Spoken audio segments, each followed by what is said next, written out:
Kuudeslähtö on Hollolan Kukka ja hautauspalvelun lähtö.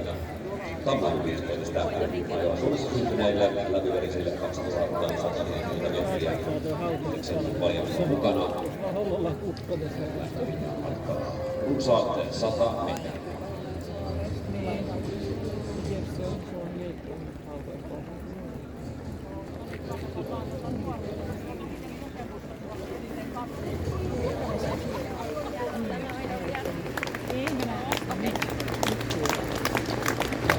Hyväksytään kaksi isopanevaihtoa kiinnityksessä.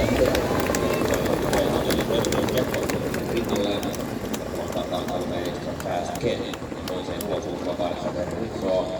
Isopanevaihtoa on johdossa PVC Jackpot Järin johtavan antakaan 3 extra fast Ken. Kolmannessa sisällä yksi AC Garden.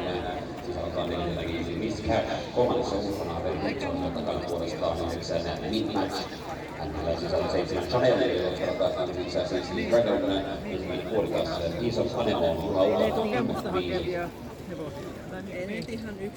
Neljä PVT Jackpot johtavan alkupuolella. Toisessa parissa avaavat 3 extra fast Ken ja 8 Verritsoa.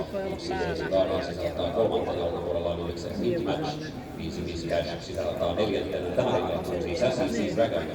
Ja sisällä 5.7 Chanel päättää joukon Hollolan Kukka ja hautauspalvelun lähdössä tilainen suoralla. Tuulta halkoo kotirannan Tamma. Numero 2 Piece of Anemon PVT Jackpot numero 4 rinnalla. Ja toinen kotirannan Tamma Extra Fast Ken johtavan takana ensimmäinen kilometri 14.0.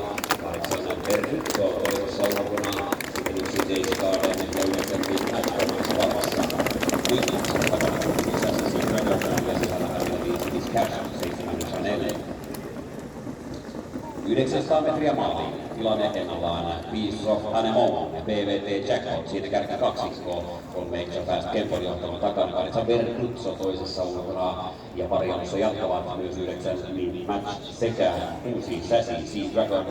Näillä on suositus vielä suhteellisen kaukana kärjestä, jossa PVT Jackpot tulee painaa keula hevoselle. Kolmannen puolikkaan tempo 15.0. 39 Midmatch perääntyy Sassy Dragon. Viimeinen 500 käyntiin tästä ja Isos Anemon vastaan numerolle 4 PVT Jackpot. Vauhdilla etenee kolmannen kautta kärjekippuun 9 Midmatch. Johtavan takana 3 extra fast Ken toisessa ulkona 8 Verritso, mutta sillä on suunta alaspäin. Sassy Dragon iskee nyt jo 4 rataa pitkin ja tämän perässä 7 Chanel. Maalisuorte kärjessä 2 Piece of Anemon. 4 PVT Jackpot on rinnalla vahva, tosi vahva ja johtaa niukasti. 6 Sassy Dragon tulee kuitenkin 4 kautta voittokamppailuun. 4 PVT Jackpot, 6 Sassy Dragon tasaista. Ei kannata päästä pois.